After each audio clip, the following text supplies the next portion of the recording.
Welcome to the Web Visions podcast. This is episode 9. I'm Shlomo, and this is Vic, my co-host. We are from Visiblemagic, and we have a very exciting day because we dragged another of our co-patriots in Visiblemagic. Our CEO, founder, Jay, is here. Say hello, Jay. What is up? Thanks for having me on today. Excited. We are very excited that you're here. This shows that you actually like the podcast that we're doing, because if you hated it, you would hide and never show up. That's right. I'm here. My own free will. I'm here. That's a good thing.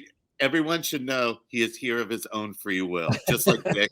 Vic is actually not here for his free will. He thought he was going to be able to run out today, but he is my partner in crime. He's stuck here for every episode with me. I'm happy to be here at episode 9. By the way, if you didn't subscribe yet to our podcast, please click subscribe. It's gonna be super helpful. I love that Vic does it. He's like the biggest influencer in training. Click like, subscribe, tell a friend. What our podcast, just to remind you, is we talk about stuff that is trending within the office. We do a lot of XR, AR, Web3, blockchain. We talk about aspects of all these industries. Instead of like being straight into the news, we talk about it more in a long-term trend thing and what we consider is actually good for a customer and positive for the ecosystem and not just hyperbolic, right? That's us in a nutshell, I feel. And the reason why we have, let me get some housekeeping stuff out of the way. Speaking of like and subscribe, we've been doing some good things getting our stuff out. We are now on Spotify. So you can find us on Spotify. I expect every single employee in the Slack to 5 stars us on Spotify today, please. Right? I've already done that. This is what we're here to do. And if you're listening, wherever you're listening, we were just on YouTube before. Now we're Spotify. Next week, we're going to start in pods.media, which means each episode will be on chain. And you could collect these episodes, and we will be gamifying that situation as we build that, just to show how things work in both on-chain media and NFTs as keys to situations and stuff like that. Because each on pods.media, each one will be an NFT container that will have the podcast, some artwork, and then it may trigger some stuff in the future for us, especially as Jay and I and Vic are going to be going on the conference circuit, and we're gonna have some ties between our pods collection and seeing us in the world out there at like ETH Denver and NFT NYC and wherever else we're going to be. We're still getting that list together. So please, once again, click like, subscribe, Spotify. So we got Jay, our CEO. He really is into the XR, AR, spatial computing is one thing he was just talking about. And where I know you've been spending the last year going deep into it. And just give us some top thoughts about it. Might as well start with Apple, right? Because that's the big one of the week. Well, yeah, that's the thing. Starting tomorrow, right? The 19th at 5 a.m. Pacific. That's when people can pre-order the Vision Pro. 8 a.m. Eastern time, where I am. It's a little bit easier to do. But yeah, tomorrow's the big announcement. They're available on February 2nd, right? And that's kind of the news. Everyone's kind of clamoring to get a device. I'm hoping we get one easily as a pre-order, but if not, I'll have to go to the store, camp out, stand in line, I guess. Oh, wow. Hoping not to do that. Now, do you really think, I honestly have no skin in the game on this sort of stuff, right? I don't own any goggles of any sort, except for I do own some Snapchat spectacles, the first version back in the day. So that's like 7 years old, right? Did you get them out of the vending machine? I got it out of the vending machine that was traveling. Right. It was a very cool experience. It was in a total ghetto corner where they put this bright yellow vending machine, and it was there for like 2 days. There you go.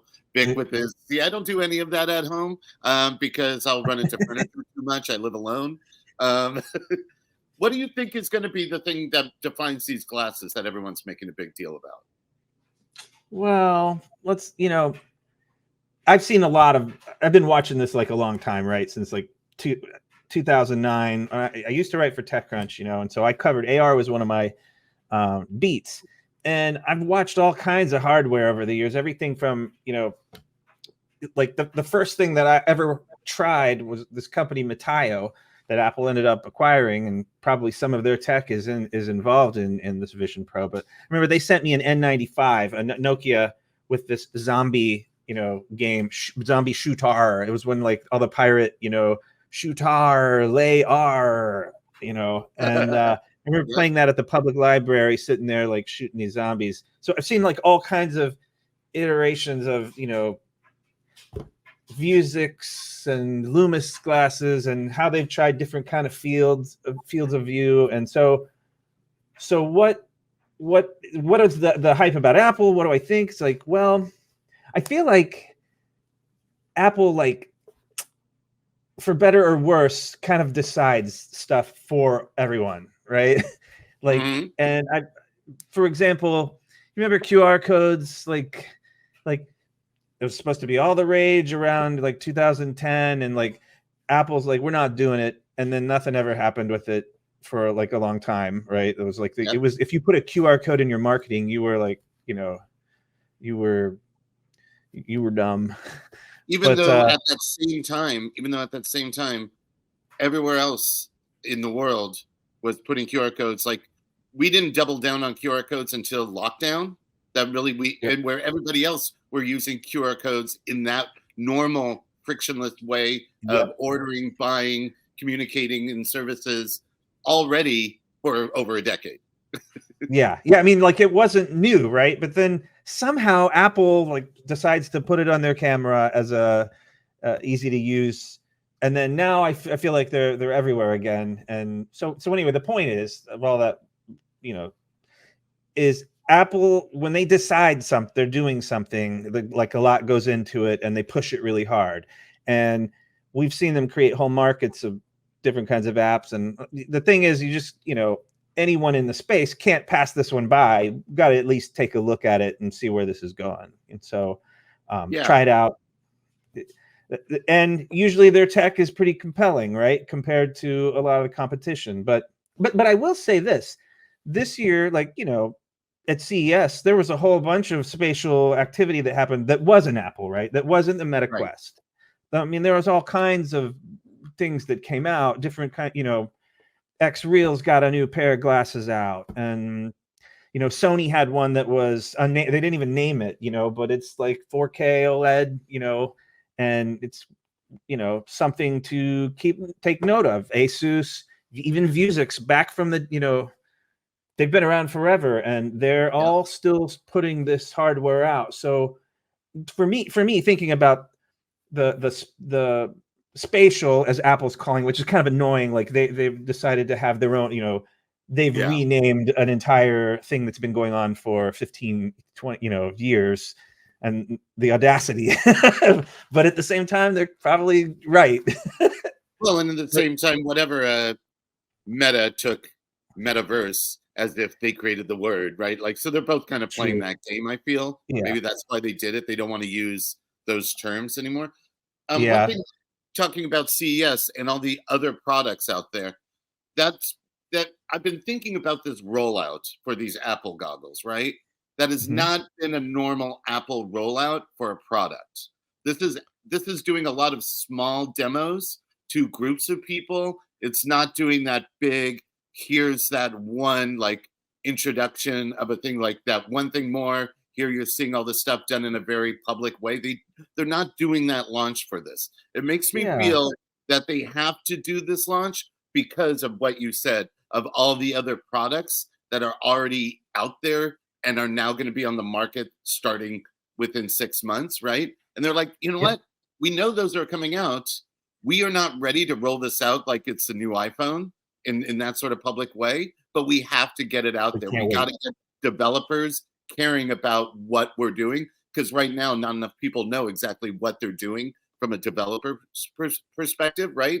Because especially right now when we talk about this week, and this may be going a little to the thing, of course, is, you know, also this week they got their in-app purchasing neutered, right? Now we could put, web pages that go to my crypto wallet within Apple apps. And this is the same week as that we're talking about them launching this product.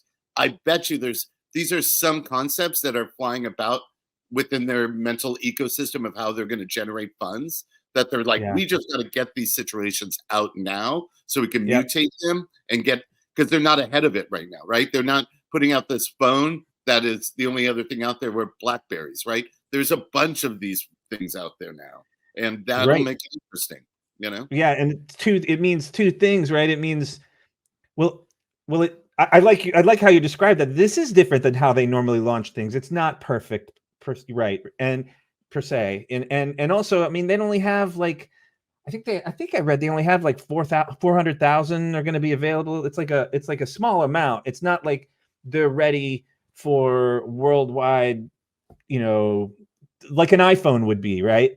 Yep. And I don't know if that's because like they just don't, are they pricing it high to keep people from buying it because it's $3,500, right? If they want to keep, keep the supply demand ratio right for who can get it.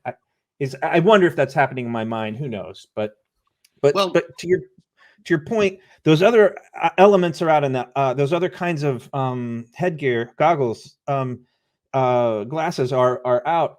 That market is getting big, which is also tells me that spatial, as Apple says, or AR, XR, MR is real, right? It's gaining a lot of steam, and it's something to be taken seriously from a development standpoint and from an app ecosystem standpoint. So, one thing to note though is conceptually, this is the first product which Tim Cook bring to the market since the days of Steve Jobs. So please keep that in mind, because as far as I remember, Apple Watch also started during the Jobs days. Jobs. Yeah, and that's true. Joey Ive probably has nothing to do with these goggles. I honestly don't know, but I assume he's been gone so long that he has nothing to do with these. And I forget who picked him up. He's like playing with someone else's goggles. Oh yeah. Right. So I don't think he touched these things. That's a very good point. So this is that first one that Cook is putting out. All these things I think are really meaningful things, right? Where at the same time Cook is going like, all right, our moneymaker that just gives us free money on the app exchange is over, at least on that level. They're still going to have plenty of app money they're getting, but the cash cow will last a little longer, Yes, it'll just shrink, and that's the antithesis of businesses of that size. You're not allowed to shrink. You could only bloat. And so it'll be interesting as they come out with this. And really, I feel they're doing this rollout for a similar reason about why Meta is going cheaper and still people aren't getting them in droves, because no one's seeing the premier use case app for me to own it. Like getting that swords, doing these games where you hit the sword blocks or whatever is a cool game. Not enough for me to buy it, right? It's still like I have a Nintendo Switch for $300 or whatever, $250. I don't need to get a Meta Quest and play similar level games, right? Totally. I totally support this stance because I try to buy something like 300, 400 bucks apps just to get the feel of new Meta Quest 3, and I still didn't get it. It's a very cool experience. It's not what we expect, but it's mostly focused on VR stuff. AR angle quite limited due to the physical quality of the goggles, and that is a real key differentiator to what Apple is being positioned to, the spatial or augmented reality use. Okay, so that is from the gaming perspective. I think there will be a big separation, like existing VR, AR headsets going to be more focused on the gaming experience. Mm-hmm. And Apple has a quite different positioning from the beginning. Having tried the Meta Quest 2, the Meta Quest 3 also, not the MetaQuest 2, MetaQuest 3 2. Just kidding. Having tried it, the one thing I'm curious about seeing with the Vision Pro is the pass-through. You know, I've never really had a good pass-through camera experience on anything, really. And MetaQuest 3 was, you know, it was different. It was better than trying it with lots of different VR headsets I'd used. But it still wasn't like real, right? It was, to me, it didn't feel completely like, and allegedly the Vision Pro is supposed to feel like you're not really, you know, there's no delay. That's why all 8 cameras or whatever it's using. Right. So I'm really curious to see if that's all that it's been pumped up to be. So, well, the biggest thing I'm hoping happens is something that past Apple has been always good to do. In other words, let's say the iMovie, GarageBand, that sort of creation ecosystem, right? When they made the iPad, that ecosystem was best in class on the iPad. And then they made those larger iPads that are basically Airs, right? And they made sure that those were best in class use cases for it. And when I put on the Apple stuff, I'm actually excited to, one, see through the glasses, and two, work on those programs that are robust and are optimized for that use case of experience, right? Like, what will it mean for me to scrub audio and video in my AR glasses using GarageBand, iMovie, all the tools we're already using? interesting. Final Cut Pro, right? I'm absolutely excited about that, more than I would be excited about someone else doing it, right? Because it started with, they have shown that they create that ecosystem of creative suite of products, and they make sure when they make that new thing, the iPhone, the iPad, whatever, that it's always best in class in how you could function with that app differently, be it a keyboard, that I'm excited about if that becomes a thing. Remember, that was a Jobs thing, may not be a Cook thing, right? But I'm hoping it's an Apple ethos thing, right? Because in the end, no matter when you buy that new $1,300 phone, you're excited about that ecosystem of apps and how optimized they are for that device. So that's what I'm most excited about. Yeah. I haven't heard. Are those listed as going to? We don't know yet. Okay. Yeah. I know nothing because I don't know either. I'm not going to spend $3,000. Like, that's why we have you here, Jay, right? You enjoy the goggles. I work in media a different way. I'm not anti-goggles. I'm definitely anti VR goggles. I'm all into being able to see through spatial computing sort of goggles. I just, I have no need to have it right now. Like, it's nice having 3 monitors, but I don't need 3 monitors for this sort of work because there's only so many emails I could type at once. You know what I mean? Like, but I'm all into that sort of situation in the creative suites. Like, just if After Effects, Adobe made their own goggles that optimize it, I would be getting them immediately. One more thing, guys. Please remember that we work in Paradigm for 40 years of 2-dimensional workspaces, okay? And all the tooling, all the things were created for 2D workflows. And this is completely new set. It's like the invention of computing, but in 3D, okay? Yeah. And it needs new tools, new approach, new paradigm, because they don't have these sticks. There's nothing to move. You're just alone in this 3D like completely. Yeah. And this is absolutely incredible. I'm really tempted to see what's gonna be there. Yeah, just like go on. Well, I was just going to say that's a Jobsian thing, right? There are no sticks. He always said that, you don't need a stylus. So, but you were saying, Shlomo, I'm sorry. So and when we talk about these creative tools, like the only breakout one I feel that ever happens in the VR goggle space is that Google Paint sort of program. I don't think it's called Google Paint, but that Google program that people are doing these 3D paintings, environments, and making huge rooms that are all spatial is no one else has done that better yet, right? Like that's in the world of what I'm talking about. Of Apple is in the business of making physically beautiful products that cater to that creative moment, right? That is supposed to feel frictionless. That actual moment, if they get it, I would totally get an expensive headset. But if they don't make that moment yet, right, at launch, which I don't think they have, which is why they're putting the rollout the way they're doing it, this is more of let's get more products in developers' hands, but not just sell it to developers. I think that's what's going on. They're like, if people want to give us $3,500 for some goggles or whatever they cost, right? Who am I to stop them? By all means. I think the house wins. Exactly. So what do you think? This, like, that is what our guesses of the moment, right?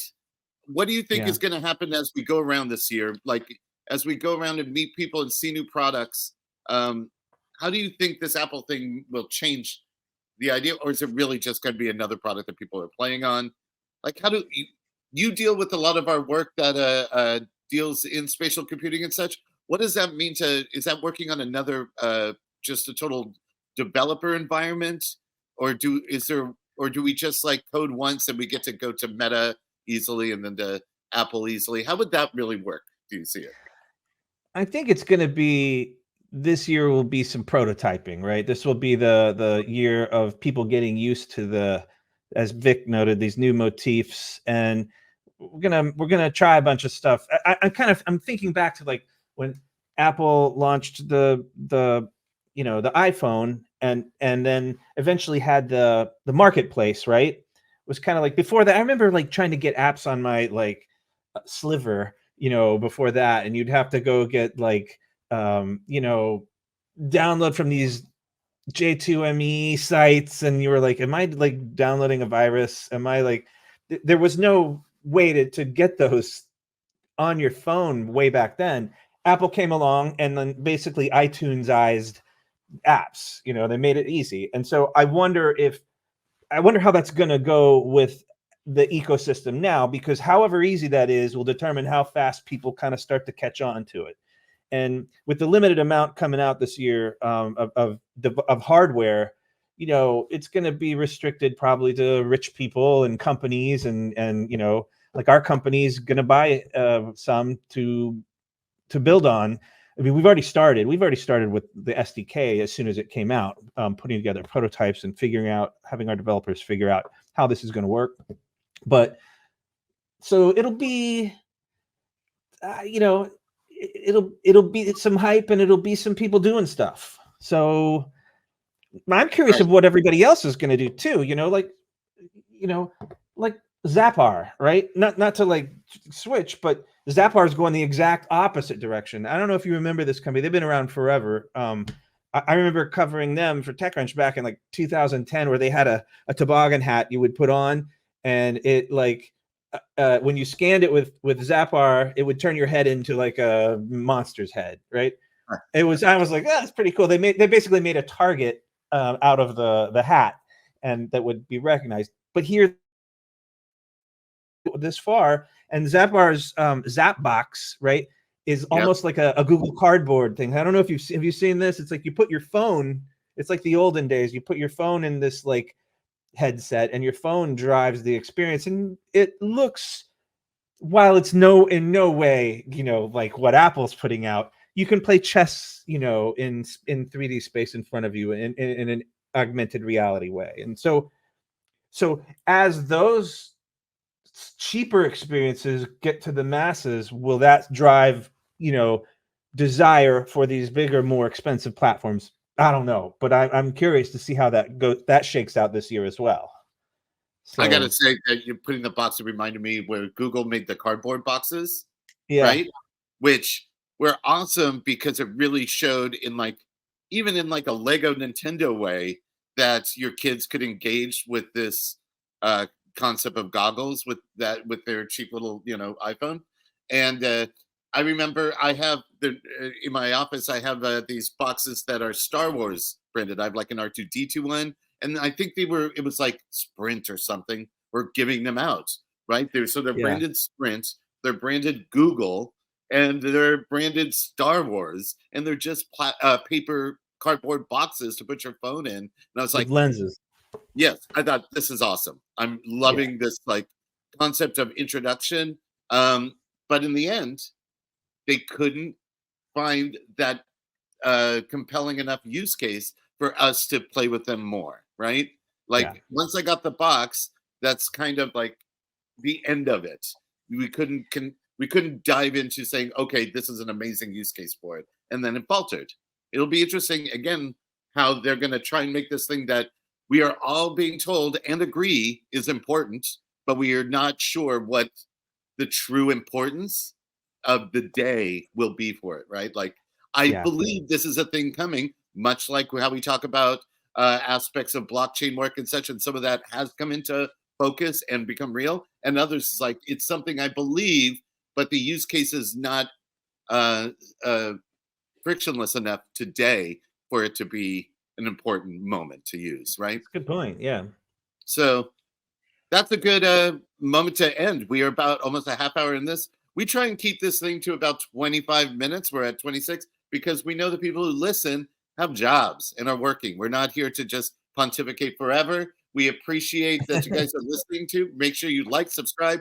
We are on Spotify, but let me make sure I let you know that we all work at Visible Magic. Check us out at visiblemagicdev. We deal with a lot of these industry work. We actually build. This company has been around for about a decade. We're here. You can check us out and see a lot of our products. And we would love to talk to you about your Web3, AR, XR, spatial computing. You know, we all have a Calendly, and we're here to talk. This is episode 9 of Web Vision. I'm Shlomo. That's Vic. That's Jay. And we'll see you next week. See you next week.